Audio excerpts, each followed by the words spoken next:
The Cleveland Cavaliers absolutely took business against the Washington Wizards. Let's dive in. You are Locked On Cavs, your daily Cleveland Cavaliers podcast.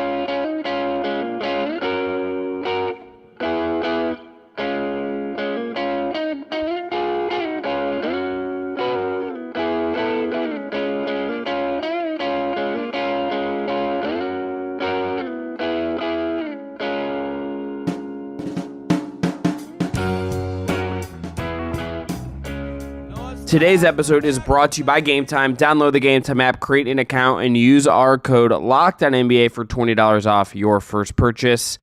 Cavs beat the Washington Wizards on Wednesday night, a 140-101 win. Not really competitive outside of the first quarter. A big game for Jarrett Allen, a return to form game for Max Strus, another 20-point night for Caris LeVert. Evan, what's your big takeaway from the Cavs dub? If you're a fan of the Cavaliers, you wish you played the Wizards all 82 games of the season. Losing streak aside, I think Washington may be worse than the Pistons, because at least the Pistons showed some fight, some losses, and yeah, the losing streak really does crystallize how bad that Pistons team is too. But this Wizards team is dreadful, and I think for the Cavs, they looked like a cat playing with their meal a little bit before they kind of went in for the kill and just kind of stretched out a lead, especially in the second half after Sam Merrill and Max Strus started out red hot, and they just kind of didn't relent. And considering how frustrating the loss or the end of the loss was to Toronto, or just the fact that you're on a 2-game losing streak if you're Cleveland, I think getting a win like this in such a dominant fashion against such a bottom feeder team really does at least give you a bit of a morale boost if you're the Cavs in the locker room. Utterly just, I think, a game you needed to have, a game you needed to just cruise against, and you just run down the board. It's like, okay, you didn't need Donovan Mitchell to go out and have like a monster game here, and he only played 24 minutes. That is a big positive if I'm Cleveland. The fact that your best player who's been sick, who you're going to need in the long run, didn't have to put up 35 minutes for you to eke out a game against the Wizards, that's a real positive. Mitchell, again, 24 minutes, 6 of 16 from the field, was 4 of 9 from 3, so only made 2 2-pointers, was 6-6 from the line, had 22 points, 4 assists. It's like a ho-hum Donovan Mitchell game, but you get 24 from Strus, you get 17 and 19 from Jarrett Allen, and 7 assists from Jarrett Allen. You get 21 from Vert, you get 15 from Niang, you get 11 and some assists from Merrill. Craig Porter gives you 8, Tristan Thompson gives you 7. You got a ton from basically everyone on this roster, sans Dean Wade, who we'll talk about later. And frankly, we talked about this the other day, Evan. Sometimes it's just good to play bad teams. Like, it's just good sometimes to play one of the actual crappy teams in the NBA. Sometimes that just does your team some good, I think, if you're Cleveland. Yeah, it really does help quite a bit just to play like bad teams like this. Like I said, the Cavs were on a 2-game losing streak. JB Bickerstaff and Donovan Mitchell certainly questioned some of the calls that went in Toronto's favor or against Cleveland, against the Raptors. And so like there was some clear frustration heading in, and they beat up the Wizards quite a bit. And it's just a good palate cleanser, I guess is the best way to put it too.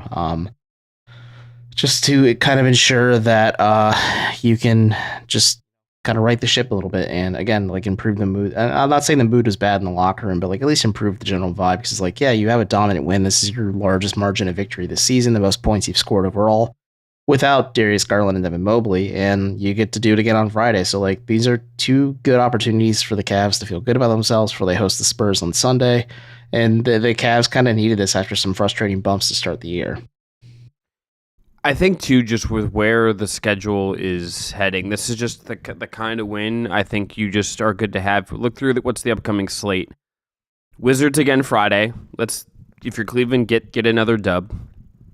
You get the Spurs at home on Sunday. They have Victor Wembanyama, but that team is not good. You should win on Sunday. How long a Jetty Osmond tribute video going to be? Hopefully like 10 minutes. That'd be cool. Brooklyn Nets in France next week, and then you get the Bulls at home on January 15th after you come back from overseas. I'm gonna have to go and do some reading, I guess, on how the Bulls and the Pistons, I believe, did last year coming back from France and what that jet lag was like. I don't know how those teams did after coming back, but you'd expect you're probably okay after 4 days if you come back on, let's say, the 12th, 3 days after the 12th, and then you get the Bucks on the 17th, and then you get Atlanta and Orlando for that. But these next stretch of games, Wizards, Spurs, Nets, Bulls, those 4 games, those are all very winnable games. This is a mid overall, like, the NBA is really competitive. It's been a tough year. This is a soft spot. So to win this one after the 2-game losing streak that you mentioned, that's just good energy. That's just, there's something positive about this, and on top of all the injuries and winning and that stuff. Yeah, as the kids would say, the vibes are a bit more immaculate coming off of this win. And for Cleveland, the way the schedule is structured, they're cramming in a lot more games to start the season, just because they are going to Paris and they do have to take time off for travel and everything.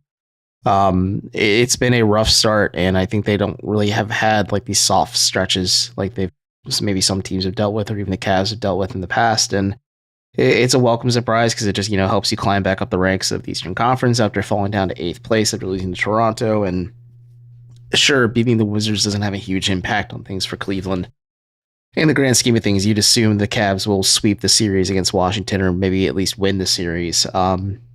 But yeah, like, these are just kind of wins you need to kind of have. And for me, at least, it just at least showed some heart for me, or the fact that like the Cavs are on a different level in Washington, because they let the Wizards kind of play around for a bit, then they just turned up the screws quite a bit and never really looked back.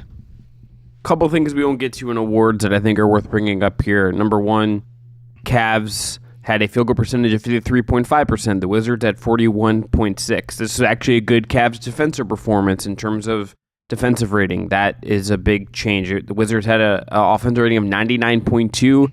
That's about as good as Cleveland's defense has been in any run of time of late, particularly with all of these injuries. Cleveland was dominant in the paint. They were dominant on second chance points. They were dominant on the fast break. They had more free throw makes and attempts than the Wizards as well. Everywhere you could look in this game, they were better.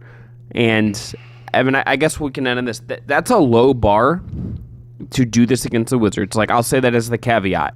But I can't think of many times that has really happened this year.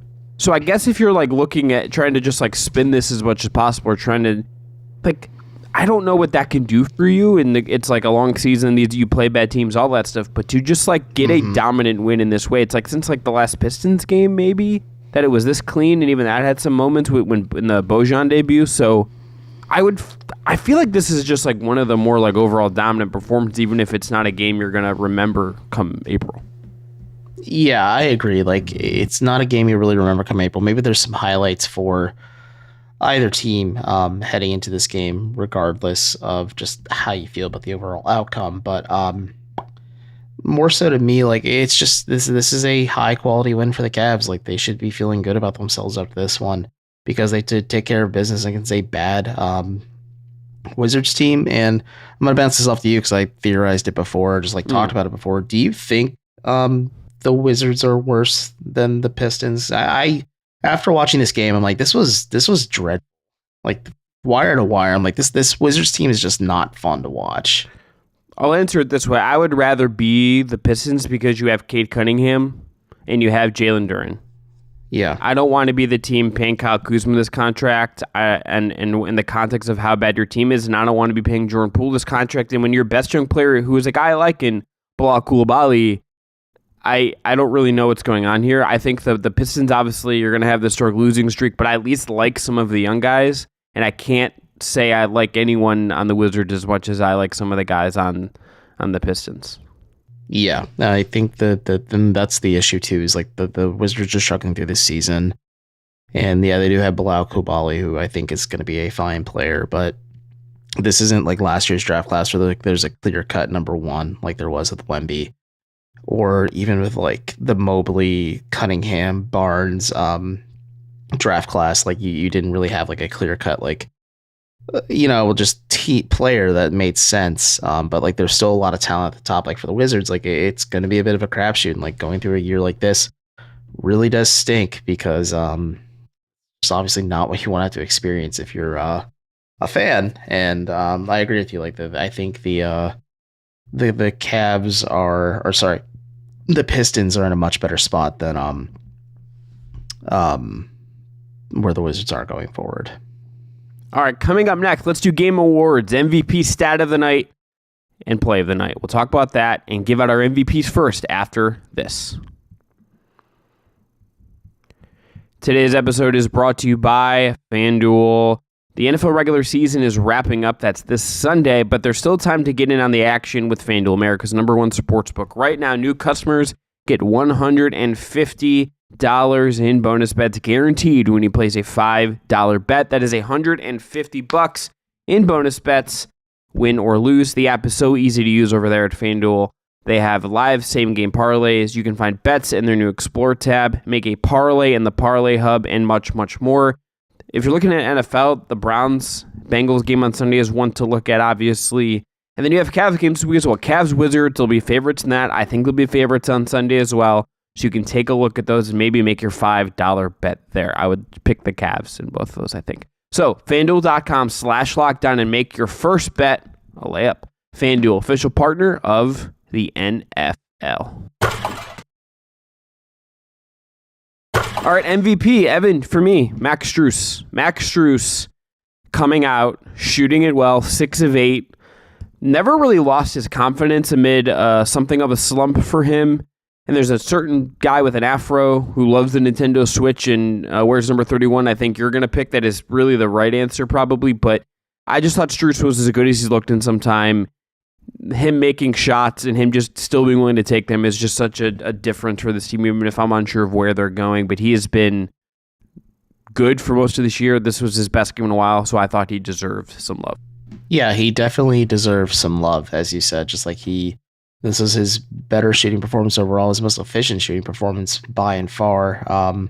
If you're the Cavs, you're super jazzed with the outcome of this game for Max Strus. And also, if you're Max Strus, like you said, like even if he is rolling through the punches and kind of dealing with some of the general frustrations that come with, the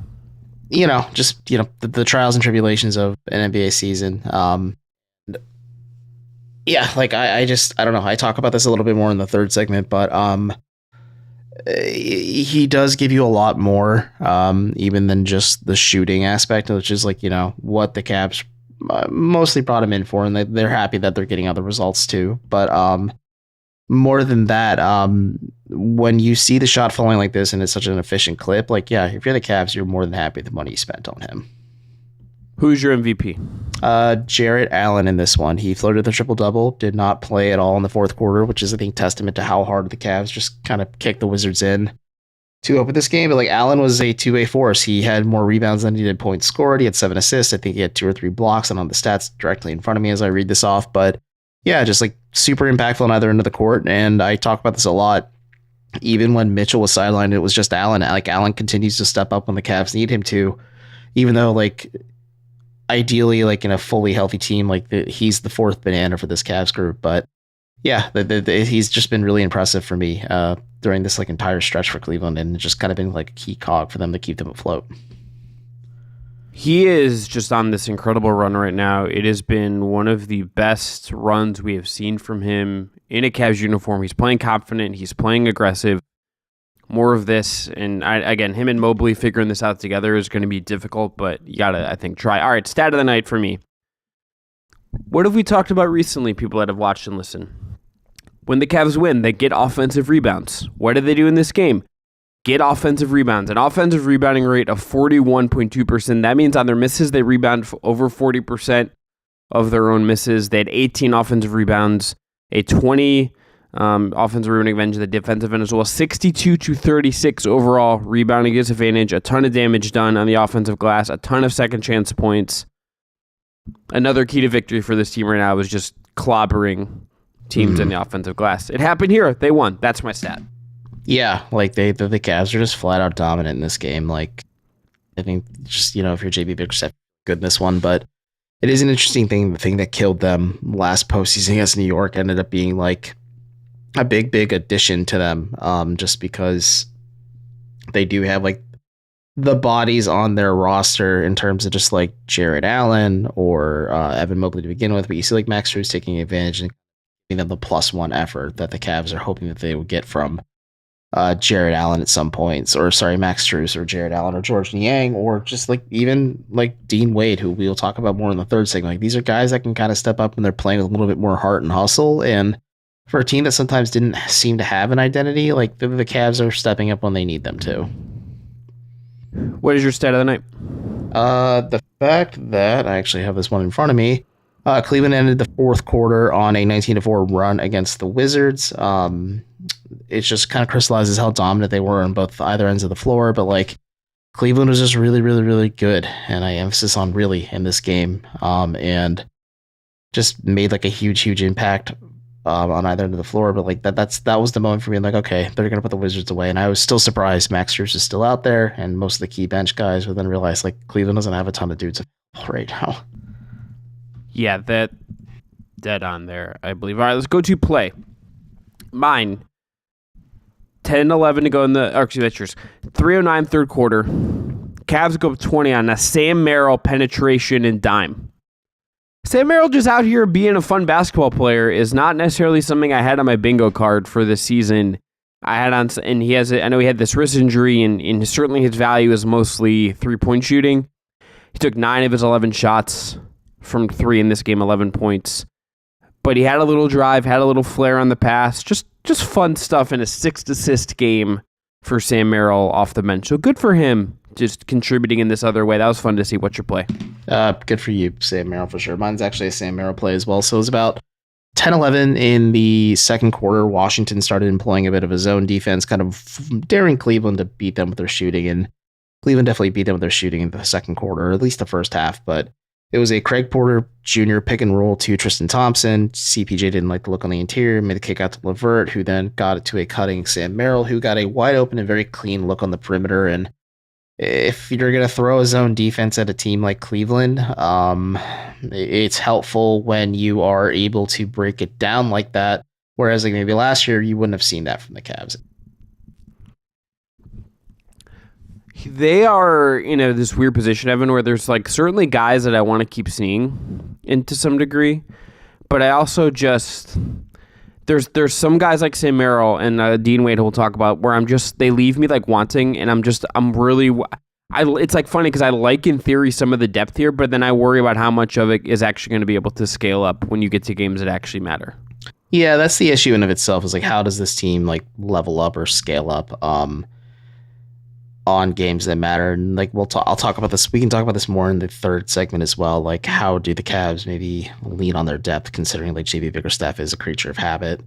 And is he comfortable expanding the rotation, giving to this other guys? But at least now, like at this juncture, it is fun to see the Cavs not completely fall flat on their face, and having Donovan Mitchell and Jarrett Allen helps quite a bit. But like they have had a lot of other guys outside of Allen and Mitchell step up and just keep them afloat. Like I believe they are 7 or 8-2 or 8-3 without Mobley and Garland so far, and like I'm still surprised like that is their record without 2 of their most important players. All right, coming up next, let's talk about Dean Wade, where he's at, and let's finish up the show on that. That's coming up after this. Today's episode is brought to you by Gametime. Gametime is the best way to buy tickets to your favorite sporting events, your favorite things to do out in the wide world. That's theater, comedy, Cavs games. There's so much you can go do by buying tickets at Gametime. You can see the view from your seat before you buy, so you know exactly what you get when you arrive.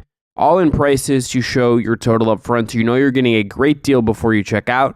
And buy tickets in seconds with 2 taps. They have deals on tickets right up to the start of the event and even an hour after it starts. And they have zone deals where you pick the section and Gametime picks the seats for big time savings. Take the guesswork out of buying tickets with Gametime. Download the Gametime app, create an account, and use the code LOCKEDON for $20 off your first purchase. Terms apply. Again, you have to create an account, redeem our code LOCKEDON for $20 off. Download Gametime today. Last minute tickets, lowest price guaranteed. All right, Dean Wade, Evan, to me is, if we're building out this rotation, which we'll do a little bit here as well, and kind of look at who actually is going to be in this rotation when the team's healthy. He's starting right now. I think he makes sense as the 5th guy in kind of what they're doing. He's obviously had a couple games here and there where he's made some shots and taken shots and been effective. But I also just feel like a lot of the time I watch him play and we see him and you kind of just forget that he's there for long stretches. His numbers this year are down.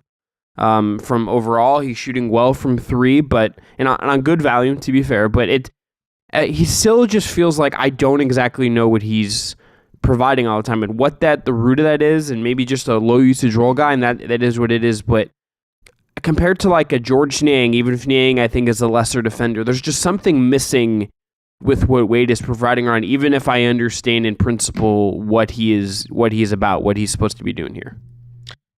Yeah. Dean Wade is a hot or cold player. Like there's nights like he will be, or rather take the 3-point looks he's getting, especially because he's pretty open on the perimeter. And then there's other nights he passes it up those shots. And I think lately we're seeing the lows of Wade where he's passing up the shots and trying to play harder on defense and provide the Cavs like rebounding or maybe just a little bit of size, whether it's the small forward or power forward position. But I think he has a utility with the Cavs, but his greatest strength is his shooting at the big man position. And if he's not giving you that, I agree. Like, yeah, you're taking a defensive dip when you go with George Niang over Dean Wade, but I think that's a sacrifice you're willing to make because the Cavs are pretty loaded in terms of defense when it comes to Mobley and Allen, and then like Isaac Okoro stepping up. I think Max Strus has been a lot better than I thought he would be, and then like Donovan Mitchell's played pretty well some nights and then not so great other nights, but the Cavs have enough bodies and guys in the rotation where like they could sure appreciate the defensive hustle, but they'd rather rely on that shooting more. And if Niang's just not afraid to rip it compared to Wade, you lean on Wade more than he would. And I think now with Niang looking more comfortable, it just becomes more clear that that's the case. I want to just say we're going to play a little game impromptu here. I'm going to just name a role guy.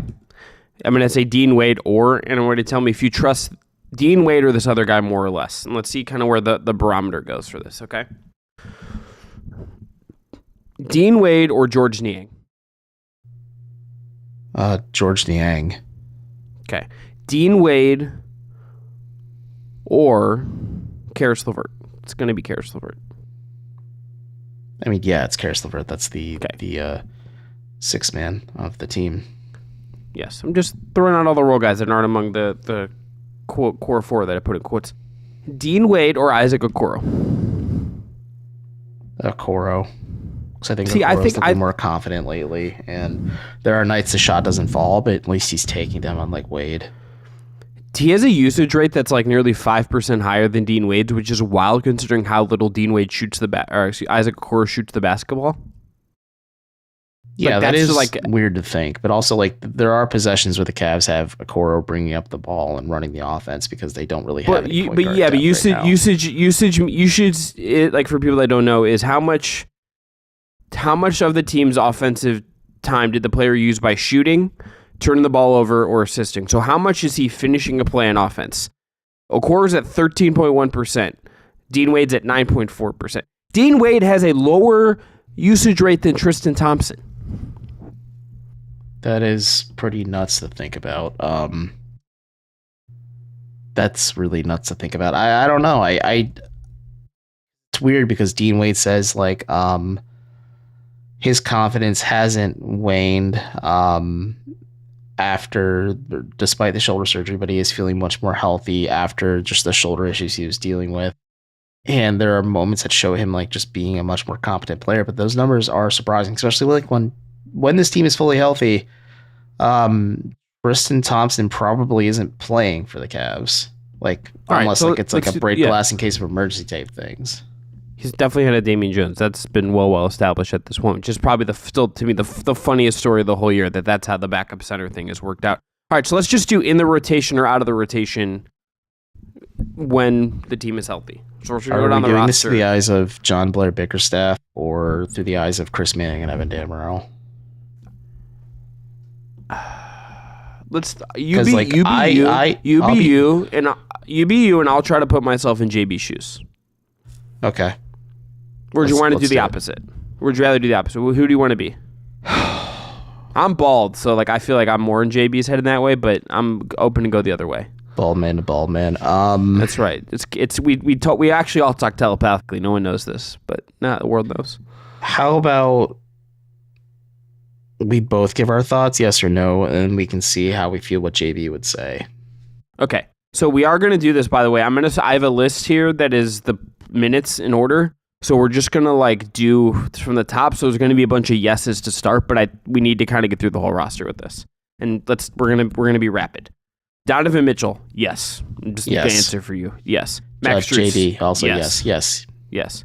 Darius Garland, yes. Evan Mobley, yes. Jarrett Allen, yes. Karis LeVert, yes. That's 6. This is where like it starts to get like a little funky. Isaac Okoro, I think, is a yes. I do too. Okay. George Niang, I think, is a yes. I do too. Dean Wade would be the 8th. No, that'd be the 9th guy. Is the 9th guy? Is that he a yes or a no?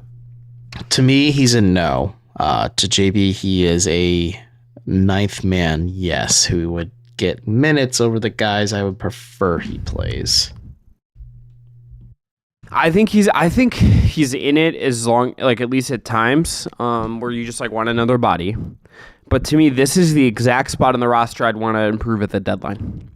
This is the spot where I'd want someone that like makes George Niang sort of the guy you're not sure plays all the time, and the Dean Wade spot is like someone you feel better about. And then I'd feel a little bit better about the depth here. Is that doable? I don't know. I don't really totally know if they have the ammo to do that. But that's where I'd be aiming more than I would a backup guards. All right, so Wade is kind of like the first, like everyone else is very much in. He's kind of like toes a little bit in the water, but he's not fully in the pool. Craig Porter Jr. Yeah, he is a yes for me, just because I agree with you. I think if the Cavs make a move at the deadline, they need to get a bigger wing that can maybe play more of the 3 than George Niang is capable of. But other than that, like they do not really have a backup point guard. And if you want to spell Darius Garland during the regular season, come playoff time, it's a different conversation. But during the regular season, you want to not run Garland into the ground. You have a clear rookie who is more than capable of handling bench point guard responsibilities. I kind of think he's a no, just because like I don't think we have some data that suggests that when this team is healthy, he doesn't play a lot. He's still in the 2-way that have to be converted at some point because he's played in 22 games now. I don't know how many he's actually been active for. So you either got to convert him or you maybe just don't play him as much. And I'm going to say no just because I think they might just eschew having a backup point guard full-time when this matters. All right, then we go to Sam Merrill, who I think is a no. Yeah, I think he's a... Despite showing out, and I think this is where it gets more uncomfy, he is a casualty of having too many guys ahead of him when this team is healthy. But I think if you are the Cavs or JB, you have a at least a more firm understanding of how Sam Merrill works on this team versus like the Cavs approached it last year where they converted his 2-way towards the end of the season, then he just like never played. So like it's tomato, like semantics and levels to this. What I would say is that maybe there is a world where there's nights or stretches where they want to pull the lever and just play more offensive oriented. That's where Merrill could get some run, and you just take the L that you're going to play another small a wing. He's like not really wing size. He's so small that he's going to get bullied, but maybe just pull that lever. Right. Tristan Thompson, I think, is a no, barring like foul trouble to Mobley or Allen. Yeah, or if like let's say in the event like you run into like the Giannis's or the Embiids of the world and you want to throw a guy at them instead of like beating up Mobley or Allen or keeping one of those two out of foul trouble, like yeah, that's your kind of opportunity right there. Second round of the playoffs, Tristan Thompson?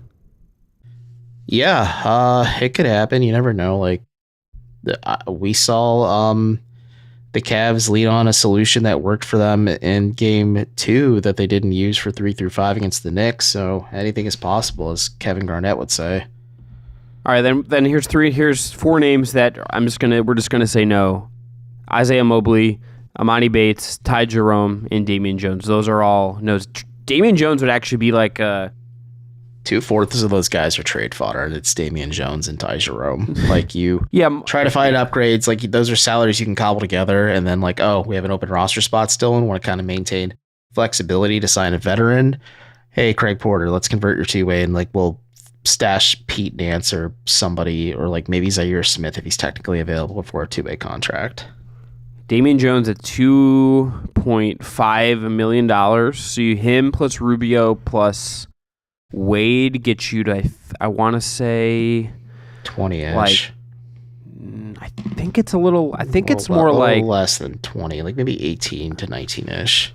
Well, let's. I'm gonna check because I think it's gonna be like 15 because Rubio is making not the full mid-level.